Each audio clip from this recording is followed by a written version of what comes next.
Intimacy, touch without sensate, when love reaches the skin but not the senses.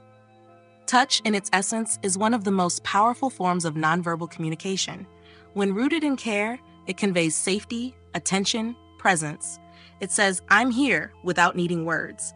But when intimacy of sensate is missing, when we are not seen, heard, smelled, or emotionally felt beyond surface contact, touch can become disconnected, even intimate, even sexual, yet still somehow unseen. And that is where subtle dissonance begins. Touch without sensate creates the illusion of closeness. You may hold someone's hand, wrap your arms around them in bed, kiss them often, but if you're not also paying attention to how they breathe when they're sad, how their tone shifts when they're overwhelmed, how their eyes light up with joy or dim with hurt, then that physical connection may stay on the surface. It comforts in the moment, but doesn't register fully in the body or soul. This dynamic often leads to unspoken expectations. One partner might feel they're showing love by being physically affectionate, yet the other feels emotionally bypassed. The one who craves sensate intimacy longs for their tone to be noticed, their gestures mirrored, their needs interpreted intuitively. They want love that sees with the eyes, listens with the body, tastes in presence. Without that, touch, even when frequent, can begin to feel like performance. A common pattern that emerges here is the giver of touch becoming confused or frustrated. Why do they say I'm distant? I'm always hugging, always holding them. But what's really missing is attuned perception. You can kiss someone on the forehead every night, but if you don't look into their eyes and ask, "Are you okay today?" with real curiosity, that touch doesn't reach deep enough to nurture. Without sensate, touch risks becoming habitual, not heartfelt. On the flip side, the one craving sensate may begin to emotionally check out, feeling unseen, even in physical closeness. They may start to pull back from touch, not because they don't want affection, but because it doesn't feel like connection anymore. It becomes stimulation without soul. And then confusion deepens, because now the touch isn't even received. This can lead to resentment on both sides, each partner feeling like they're giving but not being met. Uncommon yet potent outcomes also arise here. Some people become overly sexual in the absence of sensate connection, using touch to chase emotional validation, hoping that intensity will equal intimacy. Others become avoidant, fearing that touch will demand more than they can emotionally hold. This disconnect can spiral into complex patterns of physical closeness paired with emotional distance, a relationship where bodies lie together but inner worlds drift apart. There's also the quiet grief of being touched without being sensed.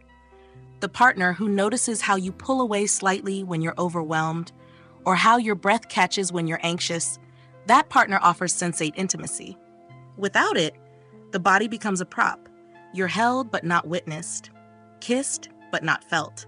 The emotional resonance of that absence isn't loud, but it lingers. It teaches us that love isn't just about closeness, it's about presence. Healing this gap starts with curiosity. The partner fluent in touch can ask, "When do you feel most seen by me?" Or "What about my touch makes you feel emotionally safe?" And the one longing for more sensate can soften their defense and say, "I love how you hold me, but sometimes I need your eyes on me too, your ears, your full attention." When both partners lean into that conversation, intimacy moves from surface to soul. Ultimately, touch without sensate is like hearing a song on mute. You see the movement, but you don't feel the music. For intimacy to truly root, the senses must come alive. Love must move not just through the hands, but through the gaze, the breath, the noticing. When touch and sensate work together, intimacy becomes immersive. Not just something you do, but something you become. Fully felt, fully seen, fully known. A woman lies in bed beside her partner, his arm wrapped around her like always. He kisses her goodnight, just as he does every night. But tonight, she's holding something heavy. News about her mother's diagnosis, a panic she's been masking all day. He doesn't notice the subtle change in her breathing, the way her body tenses ever so slightly under his touch. She doesn't speak up, afraid to ruin the moment or appear needy. She turns away and silently weeps, wondering why love feels so physically close and yet emotionally far. A wound forms, not from absence, but from a kind of touch that forgets to listen. Another man spends his evenings curled up next to his partner, massaging her feet, stroking her hair, showing up in physical ways. He believes he's doing everything right. Yet she grows quieter with each week, drifting into her phone, into sleep, into herself. One day she says, "I don't feel seen by you." He's stunned. "I touch you every day." But what she means is, "You haven't looked me in the eyes and asked how I'm doing in weeks." She feels invisible inside the very place she's supposed to feel cherished. The confusion is gutting for both of them. Sometimes it's subtle. A partner touches the small of your back at a party, habitual, automatic, sweet, but they didn't hear you stammer earlier when someone interrupted you mid-sentence. They didn't catch the flicker of shame in your eyes.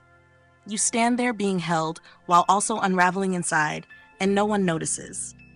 You smile to hide it, but the wound is already there, being comforted without being understood. It feels like someone hugging the wrong version of you. Then there's the wound of sexual intimacy without sensory presence. One partner initiates out of longing. The other participates, physically responsive, but emotionally uninhabited. There's no eye contact, no real tempo of connection, just mechanical movements. Afterward, the initiator rolls to their side and stares at the ceiling. They feel hollow, not because they weren't touched, but because they weren't felt. They might even say nothing, but next time, they hesitate to initiate again. It only takes a few silent nights like that to turn touch into a trigger. Imagine a woman who spends all day cooking, cleaning, holding the house together. Her partner comes home, kisses her cheek, slaps her affectionately on the backside, tells her she looks beautiful. It seems loving, but he doesn't notice how her hands are chapped from scrubbing or how her eyes don't light up like they used to. She craves not compliments, but acknowledgement. She begins to feel more like a set piece in his world than a woman in her own. The touch remains, but the emotional ecosystem it once lived in has disappeared. In another home, a partner offers a tight embrace after a long day. The gesture is warm, even sweet, but the other is still reeling from a conversation earlier, a comment that cut deep, a dismissal they never got to unpack. They're not ready for touch. They need to be heard. But the embrace arrives too soon, and now it feels like a blanket thrown over a fire. The hurt doesn't get named. It just gets smothered. The body receives contact, but the soul feels silenced. Even in caregiving, this wound appears. A partner attentively massages your back, runs you a bath, tucks you into bed, routines done with love, but without emotional attunement. They never ask how you're feeling, never notice your jaw is clenched or your energy is off. And so you lie there, touched with devotion but disconnected in spirit. You feel grateful and lonely all at once. You begin to wonder if it's selfish to want more than action. You want awareness. And perhaps the most painful wound is when you finally do speak up. You say, "I don't feel fully seen," and your partner responds with defensiveness, "But I do so much for you. I'm always touching you." Now you're not only unseen, you're invalidated. The wound deepens. You learn to stay quiet, to settle for half connection, to perform gratitude for the kind of love that touches the skin but never enters the soul. And in that quiet, a part of you starts to disappear. These are the heart wounds formed not by neglect, but by mismatched intimacy. The tragedy is not in the absence of love, but in its partial delivery. When touch isn't backed by perception, when presence doesn't listen, when care doesn't notice, we feel touched but not received, loved but not known. And that is the loneliest place of all. Intimacy, touch without kindness. When contact comforts the body but constricts the heart. Touch can be powerful medicine. It can soften fear, repair distance, ignite connection. But when touch is offered without kindness, without the emotional tone of care, compassion, or gentleness, it stops being nourishing. It becomes ambiguous, confusing, even manipulative. What should be a gesture of love begins to feel like a tool of control, entitlement, or performance. Touch without kindness does not soothe. It startles. It does not melt the nervous system. It tightens it. This form of intimacy creates contradiction. One partner might wrap an arm around the other during a movie night, but if they spent the entire day belittling or ignoring them, that touch carries a different charge. It's not affection. It's erasure. It skips the repair, pretends nothing happened. The physical gesture says, "We're okay," while the emotional memory still aches. And so the body flinches even as it leans in. that fracture becomes a quiet scar. Without kindness, touch can become a substitute for apology. After a harsh word, instead of an honest "I'm sorry," one partner initiates physical contact, a kiss on the cheek, a hand on the thigh, as if affection alone can erase injury. But it doesn't. It smooths over the surface, while the wound beneath remains untended. The partner receiving that touch may freeze, not because they don't love, but because they feel emotionally bypassed. Their pain wasn't acknowledged, just touched away. In some relationships, touch becomes obligatory rather than offered. A partner reaches for closeness not from warmth but from expectation. They may say, "You never cuddle me anymore," or "You owe me a hug." Touch becomes a transaction, not a gift. When kindness is absent, even desired physical connection starts to feel invasive. It comes with pressure, not presence. And what once felt like intimacy begins to feel like performance. Sometimes, touch without kindness takes on a chilling irony. A partner may regularly offer physical affection, public hand-holding, kisses on the forehead, a hand around the waist, but behind closed doors, they're emotionally distant, dismissive, or critical. The warmth of their hand becomes disconnected from the tone of their words. This emotional split confuses the nervous system. It teaches the other partner not to trust the signals. Is this love, or is it control dressed up as affection? In darker expressions, touch without kindness becomes a tool of emotional manipulation. It shows up after gaslighting or stonewalling, as if holding you can reset the relationship without ever acknowledging what was harmed. It demands forgiveness without offering atonement. It expects closeness without giving safety. That kind of touch doesn't connect. It coerces. And over time, the partner being touched begins to dread affection because it no longer feels like care. It feels like silence in disguise. Even within consensual physical relationships, touch without emotional gentleness creates a subtle erosion. A partner may initiate sex regularly, but never ask how the other is feeling. They may use touch to get what they want, but not to give. Over time, this one-sided contact becomes emotionally exhausting. The other partner might still say yes, still show up, but inside they feel unheld. Their body may be involved, but their heart slowly retreats. Then there are moments where kindness is needed most, during grief, shame, anger, fear, and it's withheld. A partner cries, breaks down, or confesses vulnerability. Instead of being embraced, they're met with cold detachment, or impatient touch, a stiff pat, a distant arm around the shoulder.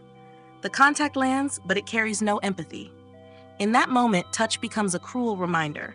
I am close enough to touch you, but not enough to care for you. And sometimes, the cruelty is subtle. A partner offers touch only when things are good, but pulls it away the moment conflict arises. They weaponize affection, withdrawing it as punishment. This inconsistency teaches the other partner that love is conditional.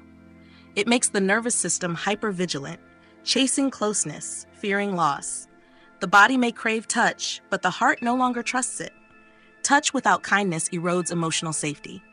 It teaches us that contact doesn't always mean care, that sometimes hands hold you not to support, but to pacify, that physical nearness doesn't always equal emotional closeness, and that realization hurts more than absence, because the body remembers being touched, but the heart remembers not being loved.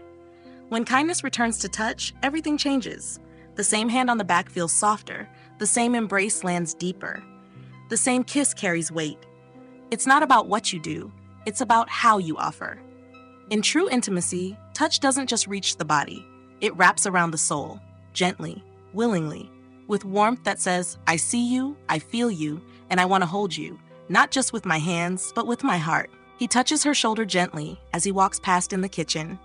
From the outside, it looks affectionate, but she's still carrying the sting of what he said to her the night before, words that cut into her self-worth, never addressed, never apologized for. That small physical gesture feels like a shortcut, an unspoken, let's move on. Her body flinches slightly, but she smiles. She doesn't want to seem cold. Inside, she feels erased, not because of the touch itself, but because it came without tenderness, without repair. That becomes the wound, being physically acknowledged while emotionally ignored. Another woman lies next to her partner at night. He pulls her close, wraps his arm around her like he always does. She lets him. But earlier that day, he mocked something personal she shared. When she tried to explain how it hurt, he rolled his eyes. No conversation, no softening. Now his touch feels heavy, not violent, not cruel, just hollow. A signal of intimacy when intimacy wasn't honored. Her body lies still, but her heart tightens. She learns, silently, that love can look gentle and still leave bruises you can't see. A man surprises his partner with a sensual back rub after dinner. She used to love this. But tonight, her spirit is tired. She had a hard day, her mind overwhelmed, her heart still sorting something delicate. She says she's not in the mood. He sighs, withdraws. Later, he gives her the silent treatment. Not loudly, but coldly. The next night, when he reaches for her again, she lets him. Not because she's ready, but because she fears the withdrawal more than the discomfort. The touch resumes. But the kindness has left the room, and her body begins to confuse love with compliance. In another relationship, he kisses her goodbye every morning, always the same, quick, automatic, by the door. But the night before, he dismissed her concerns about their future, brushed her off when she tried to talk. That kiss now feels like a cover-up, a ritual instead of a reckoning. She receives it, but inside, she's drifting. A part of her wonders, if you can kiss me so easily without really seeing me, how much of this is habit? The wound isn't from the absence of touch, it's from the dissonance between gesture and care. Sometimes the wound is more confusing. A partner touches you with sweetness, but only when you're pleasing, when you agree. When you're soft, the moment you speak up, challenge something, cry too much, or get angry, you are met with coldness. Silence. No hand, no eye contact. You learn quickly, affection is a reward, not a right, and so you shrink yourself to stay lovable. The wound here is profound. You start believing that your full self is too much to hold. There's also the pain of touch that pacifies but doesn't connect. You're mid-argument, words are rising. Instead of listening, your partner reaches to hug you. They say, "Let's not fight. I love you." But they haven't heard a word you've said. That hug feels suffocating. It interrupts your truth. You pull away, and now you're the one who seems cold. The original hurt goes unresolved, buried under a gesture that looks like care but serves as emotional silencing. You learn to stop trying, to go quiet. That's how the hurt hardens into habit. Another time, your partner is affectionate in public, arm around your waist, kiss on the cheek, a hand at the small of your back. It looks beautiful, but no one saw the tension in the car, the sharp comments, the way you were dismissed 10 minutes earlier. That public touch becomes a show, not intimacy, but image. And now, not only do you feel unseen, you feel used. The world sees something warm, but you're freezing inside. And the wound becomes isolation inside false connection. Then there's the absence that speaks louder than presence. You reach out in a moment of fear or vulnerability. You ask to be held. Your partner obliges, but their touch is cold. Their body is there, but they're checked out. Going through the motions, you feel their detachment in their hands, the distance in their breath. And somehow that hurts more than rejection. You weren't refused, you were handled. And now, even closeness feels like abandonment. These are the heart wounds created not by aggression, but by the absence of emotional kindness within physical connection. They often go unnoticed, unnamed, dismissed as overreactions. But they accumulate. They teach the nervous system not to trust touch, not to relax into closeness. They build a silent wall between skin and soul. And the most painful part? The partner giving the touch often has no idea that they're wounding with every well-meaning gesture. Because love, to be healing, must not just reach the body, it must carry care. Otherwise, it becomes a performance of closeness in a room where no one is truly seen. Intimacy, touch without activity. When the body is close but the life is apart. There are relationships where the touch never stops. Arms wrap around shoulders in the kitchen, hands reach across the bed, kisses linger on the neck. There's warmth, softness, contact. But outside of those private moments, a strange distance grows. Days are lived in parallel. Interests don't intersect. Plans are made separately. And slowly, the relationship becomes one where the bodies connect, but the lives don't. This is the quiet ache of touch without activity, when you are held in love, but not included in life. At first, it seems like balance. One partner loves gardening, the other writes late into the night. They respect each other's time. They kiss before parting, cuddle before bed, but slowly, they stop joining. They stop sharing in each other's passions. not from conflict, but from complacency. And so, a strange kind of loneliness sets in. We touch when we're resting, but we don't walk together while we're living. The intimacy shrinks to the quiet spaces, while the rest of life becomes a solo act. Sometimes the disconnect hides behind compatibility. They enjoy the same shows, sleep in the same bed, even go on the same vacations. But their day-to-day participation in each other's worlds has faded. One partner never attends the other's events, doesn't ask about their creative work, avoids the hobbies that once brought them together. Touch remains, but the feeling of being missed, witnessed, or invited in slowly erodes. The body is included, but the person feels sidelined. This becomes especially painful when one partner is deeply immersed in something meaningful. Maybe they've started a new passion project, or are organizing community events, or exploring spiritual practice. They look over, hoping for interest, hoping for a "tell me more." But instead, they get a soft smile and a forehead kiss. No curiosity, no joining. It's not rejection, but it's absence. The touch says, "I love you," but the silence says from the outside. And that's where the wound begins. Over time, the one doing more living outside the relationship begins to feel guilt. Should I be home more? Should I stop inviting them? They shrink their invitations, lower their expectations. Meanwhile, the other partner feels no threat, no friction. They're still being affectionate, still offering cuddles and sex and weekend naps.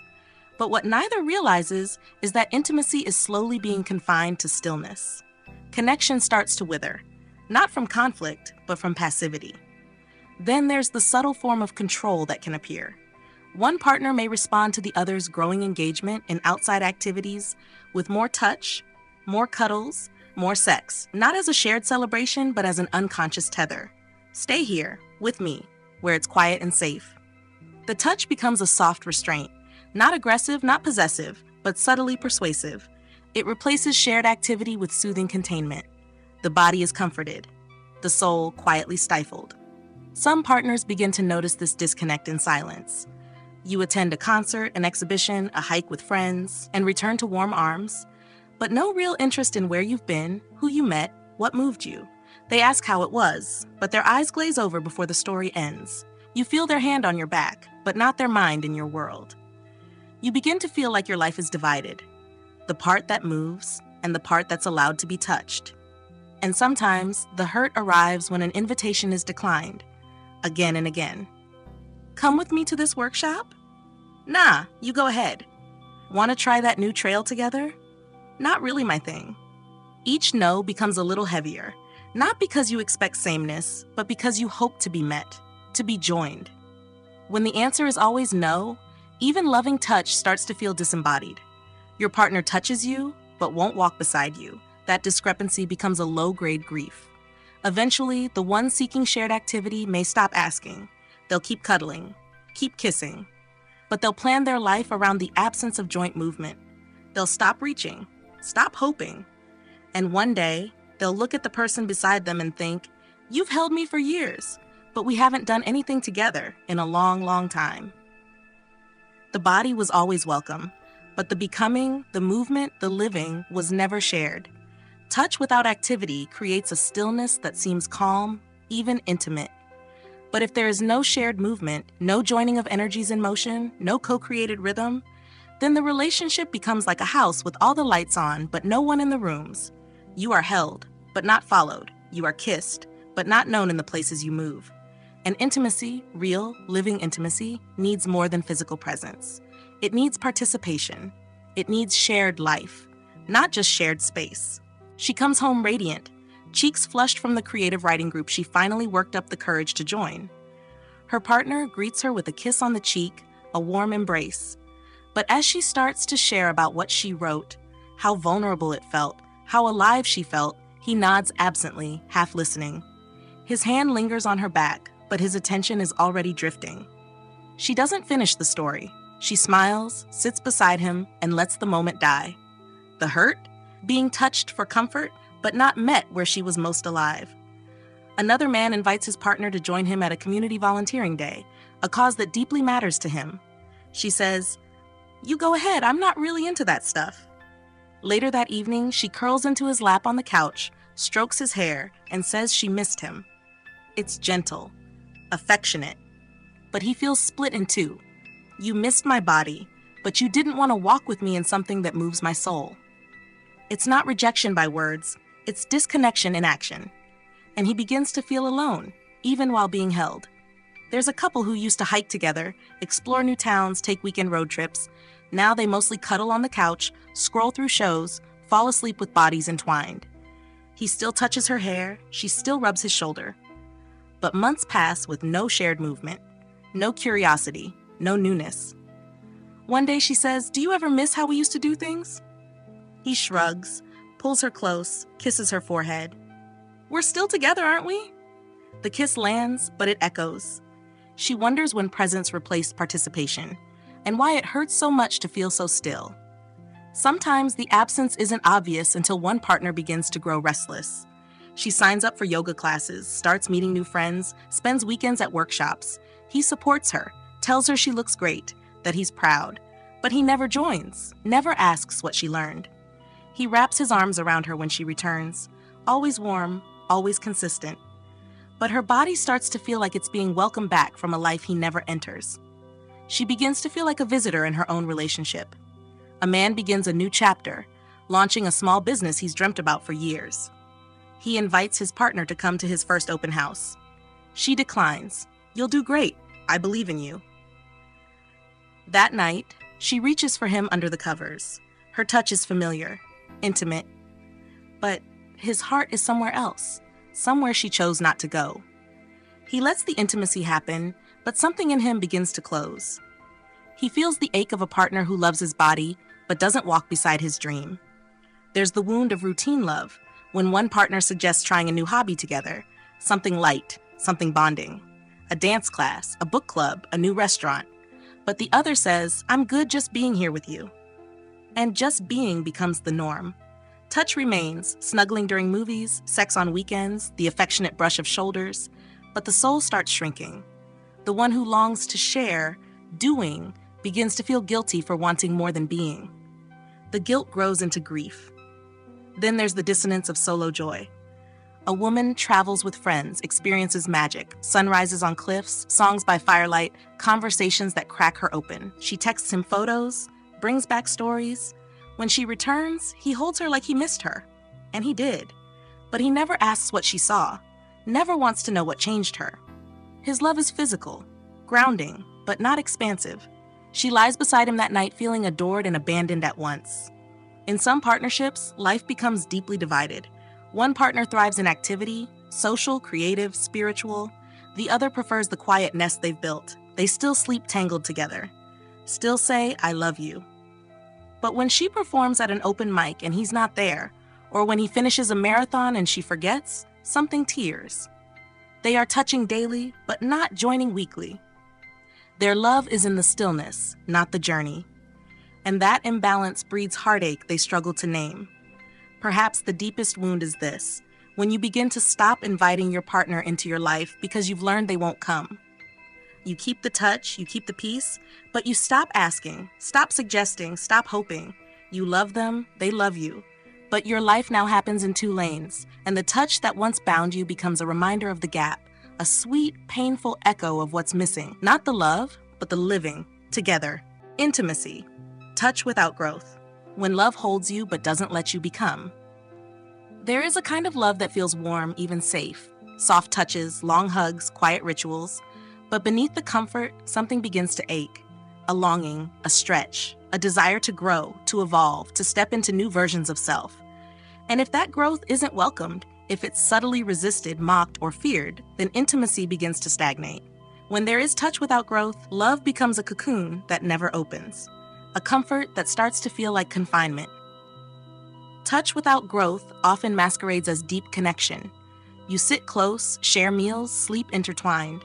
But when you speak of new dreams, changing careers, setting boundaries, exploring something spiritual, your partner pulls back. Not physically, but emotionally. The body remains close, but the energy shifts. You feel it, the quiet tightening, the subtle disapproval. You're being touched, but not supported. Held, but not heard. In relationships like this, the touch often becomes a tether, a way to keep things as they are. When one partner begins to grow, heal old wounds, seek therapy, express new needs, the other may respond with more affection. They cook your favorite meal. They reach for you more. But underneath it, there's an unspoken message. Don't change. Stay who I know you to be. It's not cruel, but it is limiting.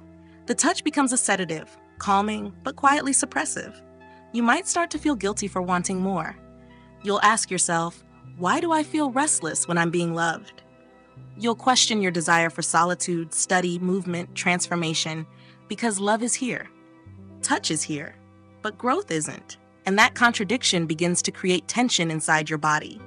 You're physically held, but emotionally outgrowing the space. You long to become more, but love only seems to want the version of you it's already memorized.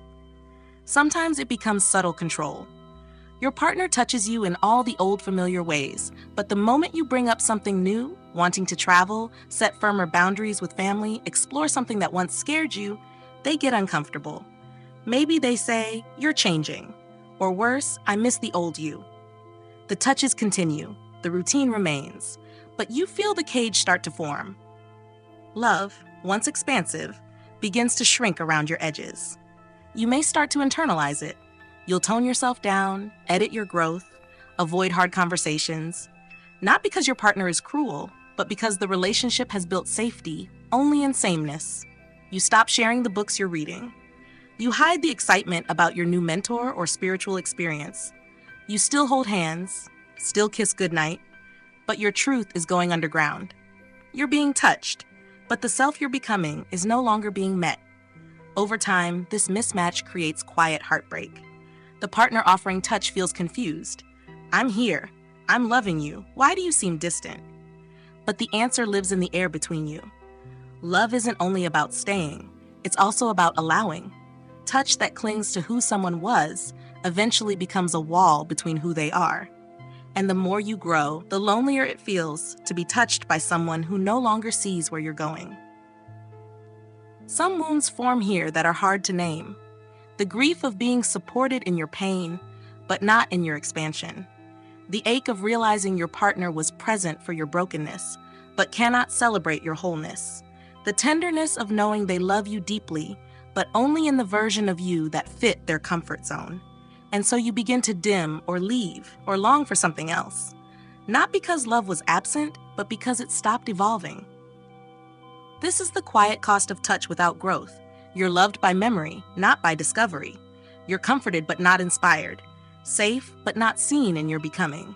And that over time is its own kind of loneliness, because real intimacy doesn't just hold you, it walks with you. It asks, "Who are you becoming?" and says, "I want to know."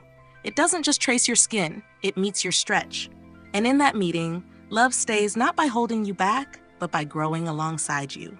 She stands at the edge of a new season, applying to grad school after years of self-doubt. It's terrifying and thrilling. When she tells her partner, his arms wrap around her, warm and familiar. He kisses her forehead and says, "But won't that mean we'll have less time together?" It's subtle, loving, even. But the undercurrent is clear. Her growth threatens the comfort of what they've built. That hug, instead of celebrating her becoming, wraps around her like a tether. She feels held and held back, all at once. That moment becomes the first crack in her trust that she can expand and still be loved. A man begins healing. He starts therapy, attends men's circles, explores emotional language he never learned to speak. He comes home softer, more open, more articulate. His partner notices, but doesn't engage. She still hugs him each night, still strokes his hair, still says, "I love you." But she rolls her eyes when he talks about inner child work. She jokes that he's becoming too sensitive. He's still being touched, but not welcomed. The hands that once felt like home now feel like they're holding on to someone he no longer is. And in that space, a private grief takes root. They sit side by side on the couch, knees touching, fingers intertwined. It looks like intimacy. But he's been dreaming of starting his own business, an idea that lights him up. He tells her, quietly, vulnerably, "I think I'm ready." She leans her head on his shoulder, smiles faintly, and says, "I just don't want to lose what we have."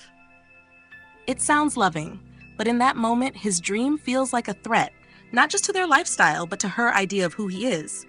He stays silent. Her touch lingers, but it doesn't feel like support. It feels like an anchor.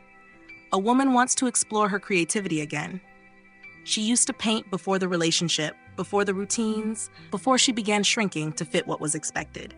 When she buys art supplies, he chuckles, "Another hobby phase?" He kisses her cheek and goes back to his phone.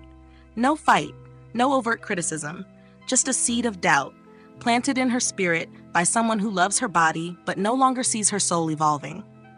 That offhanded remark, so small, makes her wonder if it's worth pursuing. And slowly she puts the brushes away. He starts setting boundaries with his family, tired of being the fixer, the one who absorbs everyone's chaos. It's a big step. He tells her, hoping for pride. She touches his face, smiles tightly, and says, "But I liked how you were always so generous." The compliment stings. He realizes she didn't fall in love with his wholeness. She fell in love with his compliance. Her touch now feels like nostalgia for a version of him that was exhausted, invisible, always available. He wonders if becoming healthier will make him lonelier. Then there's the pain of soft betrayal, when one partner grows and the other pretends to support it, but quietly resents the shift. A woman begins to radiate. Her confidence rises, her friendships deepen, her voice sharpens with clarity. Her partner still holds her every night, still calls her beautiful. But the compliments feel like rituals, not reverence. He no longer asks real questions, no longer listens with wonder. She's still being touched, but not discovered. And that wound, invisible and slow, is one of the hardest to name. The pain of being physically adored, but spiritually unseen. Sometimes growth means needing more solitude, more space.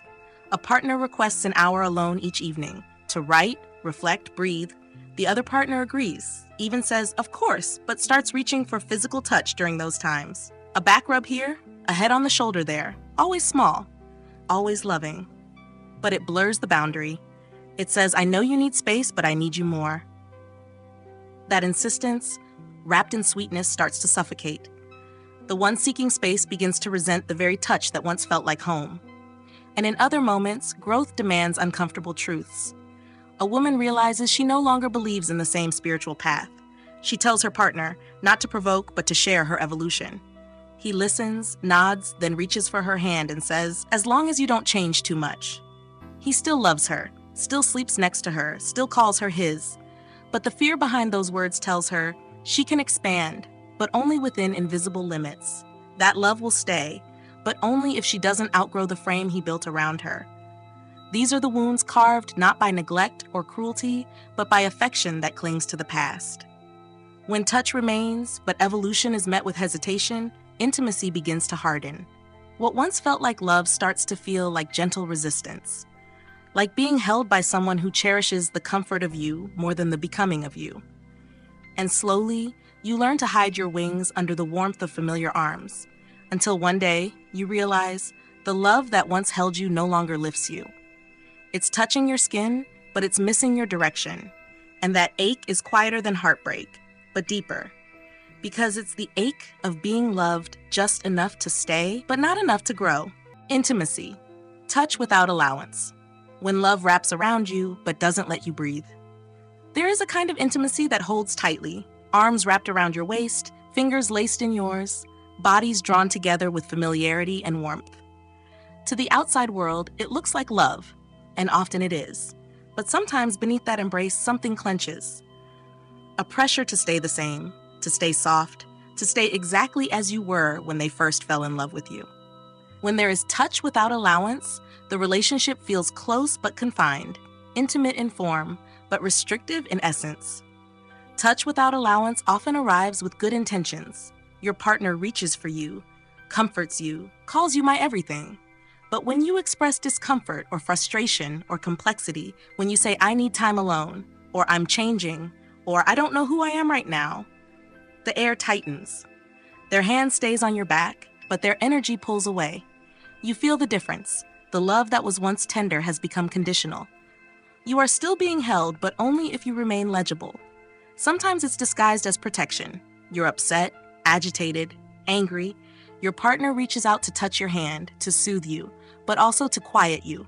The message is subtle. Let's not go there. Just be okay. The touch isn't violent, but it flattens. It says, "I want your comfort, not your chaos." In that moment, your complexity becomes unwelcome, and the touch, meant to calm, begins to feel like a muzzle. Or perhaps you begin to change in ways that challenge their sense of you. You become more spiritual, more opinionated, more emotionally expressive. They still hug you each night, kiss your forehead every morning, but they stop asking real questions. They offer affection instead of curiosity. And eventually, you realize their love touches your body, but doesn't stretch to meet your unfolding. You feel adored, but not accepted. Held, but not heard. In some relationships, emotional permission is replaced by physical reassurance. You say, I need space. They say, come here, and pull you close. You say, I'm not okay today. They say, you just need a hug. Over time, the pattern becomes clear. Your emotional truth is not being welcomed, it's being touched into silence. The body is soothed while the soul remains unseen. And you start to wonder if being close means disappearing. Then there's the wound of being touched only when you're agreeable. You're embraced when you're gentle, when you're sweet, when you're in a mood that mirrors their comfort. But when you set boundaries, get messy, or express a truth they don't like, the touch vanishes. You're left to soothe yourself. That conditionality runs deep. You learn to perform your softer emotions to stay held. You smile through discomfort, nod through disagreement. You stay lovable, but lose freedom. In some homes, there is physical warmth, but no emotional air. You are never yelled at, never harmed. You are cuddled, complimented, kissed. But your partner cannot hold your rage, your apathy, your inner winters. The moment your expression darkens, they freeze. Or worse, they touch you anyway, as if your feeling is an inconvenience to be brushed away. You begin to feel not like a partner, but a role, one they touch, not one they allow to be human. And then comes the grief of disappearing in a relationship that still looks intimate. You're touched daily, told you're beautiful, told you're loved. But when you say, I need to go slow, or I'm lost right now, or I need to be someone new, their response is panic, or guilt, or quiet withdrawal. You feel their body beside you, but their openness is gone. You are allowed to be held, but not allowed to change. That's the wound, being loved as a memory, not as a process. Touch without allowance becomes a subtle cage. It says, I love you when, instead of I love you even when. And eventually, the one being touched starts to flinch, not from fear, but from suffocation.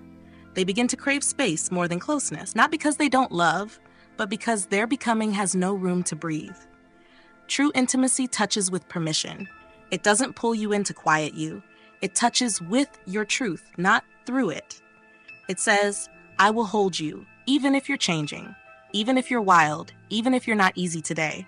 That kind of love doesn't just touch your skin, it touches your freedom. And in that freedom, the body softens not from pressure, but from finally being allowed to be.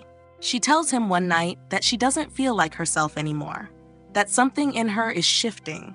She doesn't know what it is yet, only that she needs more solitude, more space to figure it out. He pulls her close, kisses her temple, says, I love you just the way you are.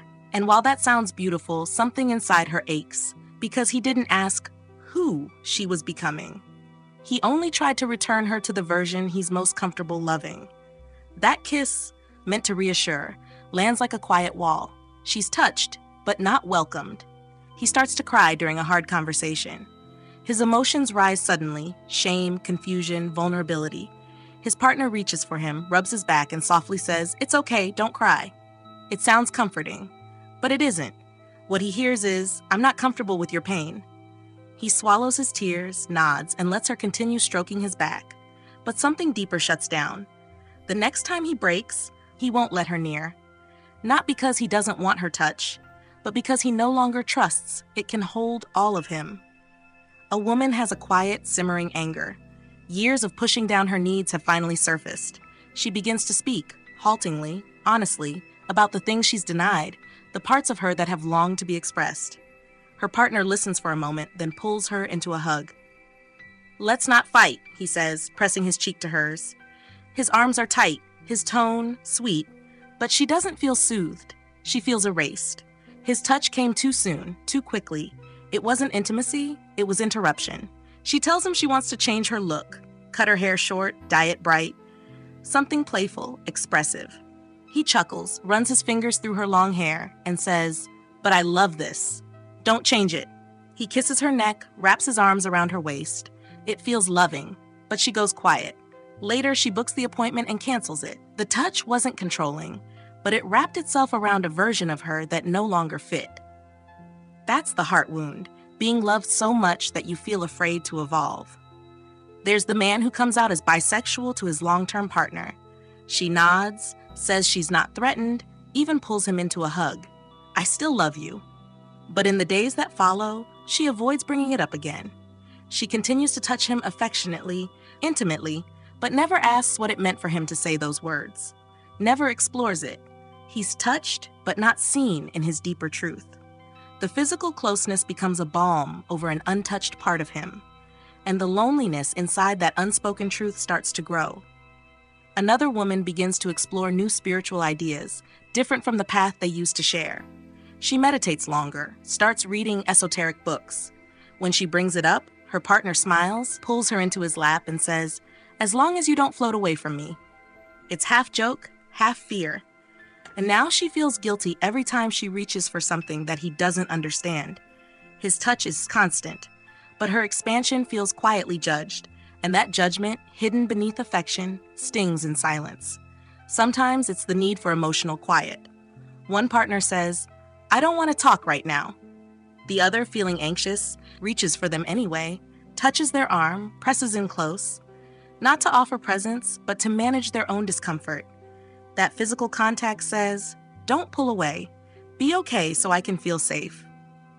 The person needing space now feels like they must perform calmness to keep peace. Their boundary has been touched through. The body receives comfort. The soul feels trapped. Then there's the ache of being touched while holding an unpopular truth. You say something raw. "I don't know if I want this life anymore. This job, this version of us." They freeze, then reach out, hold your hand, say they love you, but it's in that tight, scared way that says, "Please come back to who I know."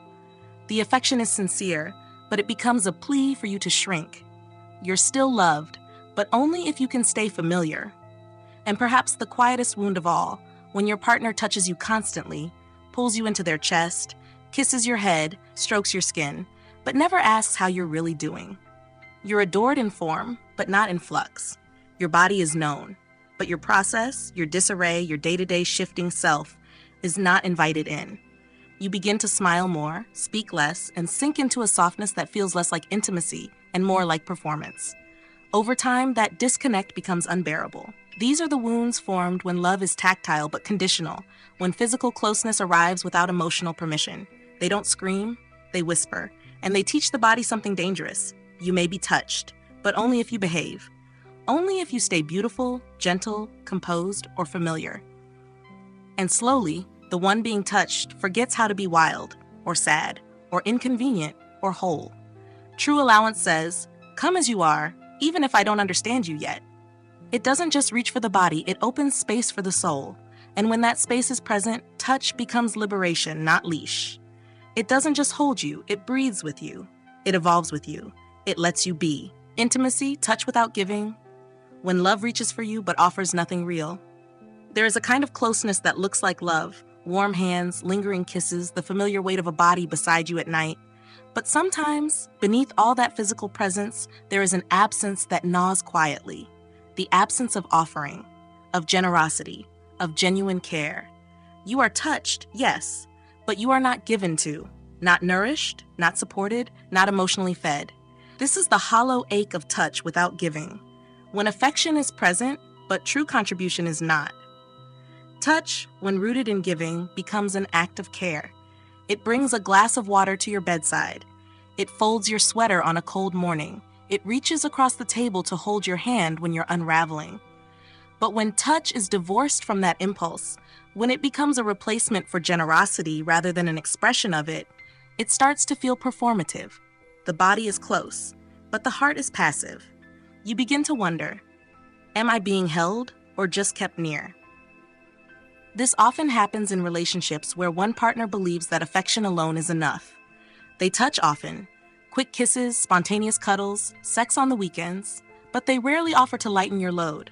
They don't ask what you need, don't show up when you're tired, don't notice when your arms are full and your spirit is heavy. And slowly, their touch begins to feel like a placeholder, like they're checking the intimacy box while you carry everything alone. It becomes especially confusing when that partner is affectionate in public. They hold you at gatherings, boast about how lucky they are, drape an arm over your shoulder in photos. It looks like love.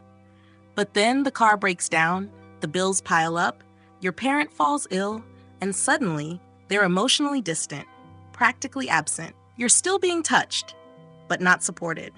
And that contrast carves a quiet wound. You'll hold me when I'm pretty, but not when I'm in pieces. Sometimes, this absence shows up in moments of depletion. You come home exhausted, barely holding it together. Your partner kisses you on the cheek, pulls you in close, says you've got this, and then walks away. No offer to cook, to listen, to ask how they can help. The touch was warm, but it left you to fend for yourself. Over time, you begin to dread those moments. Not because you don't love affection, but because it feels like a curtain pulled over emptiness. There are relationships where one partner gives emotionally, logistically, spiritually, remembers birthdays, pays attention, initiates repair. The other touches. That's their offering. And in the beginning, it feels sweet. But over time, the imbalance grows heavy. One person becomes the well, the other the drinker. And the one doing all the giving starts to feel hollowed out. Touched often, held regularly, but not received in return. Their body is loved, but their effort is unmatched. This becomes especially painful when you finally ask for something: help with a task, emotional presence in a tough season, a gesture that requires real thought, and your partner responds with a hug instead. Or sex, or some small familiar physical token, but not the thing you actually need. Their touch becomes a shield, a subtle way to say, "This is all I know how to give. Please don't ask for more." And if you're not careful, you start believing that asking is a form of ungratefulness. The wound deepens when this dynamic goes unspoken. You start withdrawing, not from love, but from longing. You stop expecting real care. You make excuses for them. They're just not good at that stuff. You shrink your needs into manageable pieces. You accept the hand on your back at night, even when your mind is unraveling. You let the kiss land on your forehead, even when you needed someone to notice the grief in your eyes. Eventually, touch begins to feel like a substitution, like being given flowers without water. Beautiful, brief, unsustaining. You smile, you kiss back, you keep showing up, but a voice inside begins to whisper, "This isn't care. This is proximity. This is ritual." And the hardest part is, you still love them. They're not cruel. They're just not offering real nourishment. True giving isn't always grand. It's in the cup of tea when you're too tired to ask. It's the blanket pulled over your feet without fanfare. It's asking, "How can I make this easier for you today?" Touch that springs from that place feels different. It doesn't just comfort, it restores. It says, "I see your need, and I want to be part of meeting it." Touch without giving may hold your body, but it leaves your soul carrying the weight alone. And over time, that imbalance doesn't just create distance, it creates quiet devastation. Because what we long for isn't just arms around us, it's the feeling of being lifted, joined, cared for beyond convenience. Touch may keep us close, but giving is what keeps us nourished. Without it, love starts to feel like a warm room with no food. You stay, but you slowly starve. She wakes up early every morning to prepare breakfast, get the kids ready, manage the day before her own begins. He rolls out of bed later, kisses her neck from behind, says, "You're amazing," then heads to the shower. The touch is sweet, the words kind, but he never asks if she's okay, never offers to carry some of the load. Day after day, she is touched with praise but never relieved. And eventually, his kisses begin to feel like applause for a performance she's tired of giving. A man sits in silence at the dinner table. He's lost his job, hasn't told her yet, is battling shame. She senses something is wrong. She reaches across the table, squeezes his hand, and smiles. "I love you," she says. Then moves on with the evening. He wants to believe that her touch is comfort, but he feels the absence of inquiry, of attunement. Her affection is there, but her engagement isn't. He feels like a ghost being touched in passing, seen physically, missed everywhere else. Another woman is burning out. Between work, family obligations, and caring for her aging father, she is running on fumes. Her partner tells her, "You're so strong, I admire you." He hugs her every night, traces circles on her back, but he never offers to help, never steps in unasked. She smiles when he calls her his rock, but inside she wonders when he'll realize she's also human. His touch feels good, but it's touching a person he thinks she is, not the person falling apart beneath the surface. There's the man who plans everything, the bills, the repairs, the family calendar. His partner thanks him with affection, hand on his chest, a kiss, a whispered, "I don't know how you do it all." But she never asks, "Do you need a break?" or says, "Let me take something off your plate." Over time, those gestures of appreciation start to feel like payment for silence. He is touched for what he gives, but never given to. Eventually, his smile becomes hollow. He feels like the structure of the house, never the soul. A woman goes through a deep emotional unraveling, loss, trauma, spiritual upheaval. Her partner, unsure how to respond, holds her close, rubs her arm, says, "I'm here." But he avoids the hard questions, never asks what she's grieving, what she's questioning. He keeps the touch light, consistent, but never goes in. She begins to feel like a fragile object in his arms, not a person he's willing to meet in the dark. And in that gap, loneliness blooms, worse than if he weren't touching her at all. Sometimes, the imbalance appears through effort. One partner plans every date, every vacation, initiates all the hard conversations. The other shows up with affection, cuddles, kisses, warmth, but no contribution. They think they're showing love. And they are, in one language. But the other person is carrying the emotional labor, the logistical vision, the weight of momentum. Eventually, the one doing the work stops initiating, stops trying, and the relationship, while still physically close, begins to quietly decay. Not because of conflict, but because one person was giving while the other was only present. Another version is subtler. A man comes home, venting about his difficult day. His partner listens for a moment, then climbs into his lap, straddles him, touches his face. She's trying to comfort him, but she never says, "Tell me more," never offers to help him process. Her touch is intimate, but it shifts the attention to closeness, not contribution. He feels loved, but also dismissed, held, but not helped. He starts holding back more and more. Because affection, when it replaces rather than supports real giving, becomes a wall dressed up as warmth. A woman falls sick, nothing life-threatening, but draining. Her partner brings her soup, sits beside her, cuddles her on the couch, but only for the first 2 days. By day 3, he's impatient. His touch turns into check-ins. A hand on her forehead, a sigh, a muttered, "Still not feeling better?" She realizes his giving had a limit, and now his affection feels like pressure to get back to the version of her he prefers. The love didn't vanish, but its depth has been revealed, and the discovery is deeply, quietly devastating. And perhaps the most invisible wound, when someone touches you often, speaks sweetly, loves you in their way, but never asks how you want to be loved. They assume their gestures are enough. You hint, suggest, sometimes even say clearly, "I need something different." But nothing changes. You're kissed, held, praised, but not heard. You begin to doubt your own needs. You begin to perform gratitude just to keep the peace. You're touched constantly, but never truly received. These are the wounds left by love that stays in the realm of comfort and never crosses into care. Touch that feels good, but costs nothing. That reaches for you, but never asks what you carry. That celebrates who you are when you're strong, silent, or soft, but falters when you ask for more. Real giving isn't always loud. Sometimes it's invisible. A question asked, a burden lifted, a presence that pays attention. It doesn't just touch your skin, it joins your life. Without it, even the most affectionate relationships become desserts. You're not starving for love.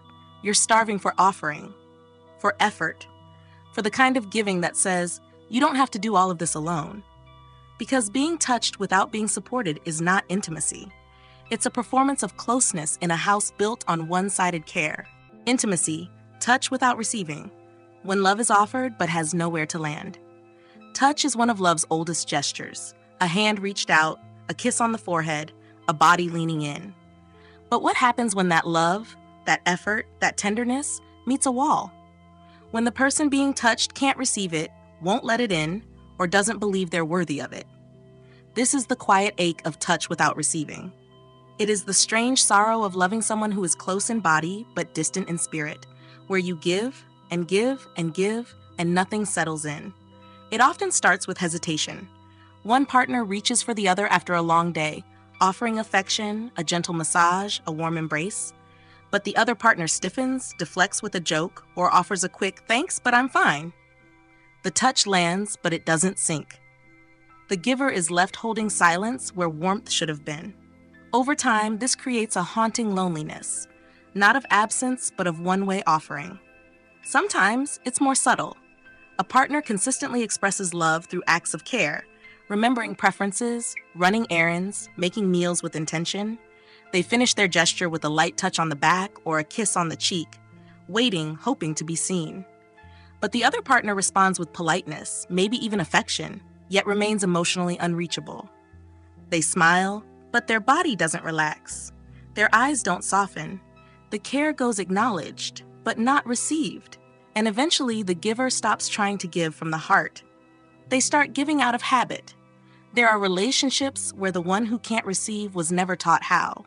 Their body learned long ago that touch was unsafe, that love was conditional, that kindness always came with a catch. Now, years later, their partner touches them with sincerity, but they can't believe it. Or they brace for it to be taken away, so they recoil, minimize, or change the subject. Their partner kisses them with presence, and they respond out of duty. They don't mean to push love away, but their system has no space to let it in. This disconnection often creates confusion. The partner offering touch wonders, why do they pull away when I'm trying to care for them? And the partner receiving feels guilt, even shame. Why can't I let this in? They may even long for the affection they're resisting, and that dissonance becomes a wound between them, where love is given freely, but received through layers of mistrust, numbness, or self-protection. In some relationships, one partner constantly gives, physically, emotionally, spiritually. They pour into the relationship, they reach out often, initiate intimacy, listen attentively, but the other never fully responds. They might smile, return the hug, say "I love you," but their presence doesn't open. They never receive. They accept. But that's different. It's the difference between eating and being nourished, between hearing and truly letting yourself feel heard. Over time, this one-sided dynamic becomes painful. The giver begins to feel invisible, even in the act of giving. Their touch no longer feels like connection. It starts to feel like caretaking, like maintenance, and eventually their hands fall still. Not out of anger, but out of emptiness. Because giving without being received doesn't make you generous forever, it makes you tired. Sometimes the partner who struggles to receive will say, "I don't want to burden you," or "I'm not used to being treated like this." Their defense is humility, but underneath it lies a wound, a belief that they're not worthy of that kind of presence. They say, "Thank you 100 times," but never say, "I need this, I want this." And so intimacy never deepens. It dances on the surface. It grazes, but never roots. Then there's the heartbreak of vulnerability that is never met. One partner opens their heart, speaks honestly, touches with care, offers their soul, and the other, unsure or afraid, shuts down. Not rudely, not dramatically, just gently pulls away, emotionally ducks, leaves the offering unheld. That's the wound. Not rejection, but a refusal to let love in. A door left unlocked but never opened. Eventually, the one who gives begins to feel like a performer. Their love feels one-directional. Their effort unacknowledged. Their touch lands like rain on stone, present but absorbed by nothing. And when they stop reaching, the partner who couldn't receive is left wondering why the affection is gone. But they don't realize it didn't leave, it just had nowhere to live. Touch without receiving is love knocking without answer. It is presence that wants to become partnership, but gets trapped in a loop of offering. True intimacy doesn't just give, it lets in. It welcomes the gesture. It softens to it. It says, "Yes, I feel that. I want that. I'm open to that." When touch is given and received, love becomes circulation, not just effort, but energy moving between hearts. Because without that movement, love becomes a monologue. And no matter how beautifully you speak it, love was never meant to be heard alone. He places his hand over hers at dinner, tender, patient, filled with affection. She doesn't pull away, but she doesn't respond either. Her eyes stay on her plate. She smiles slightly, out of habit. Later that night, she thanks him softly, kisses his cheek, and says she's just tired. But he knows it wasn't fatigue that closed her off. It was something else. Something deeper. He falls asleep with his arm around her, wondering why his love always lands quietly, why his giving feels like it slips into a void. The wound? He's not rejected. He's invisible. A woman plans a special night, their favorite meal, a handwritten letter, candles, warmth. She touches him gently as she reads her words. Words about what she sees in him, what she loves, what she hopes they're growing into. He smiles, says thank you, gives her a long kiss, and never says anything in return. No reflection, no vulnerability back.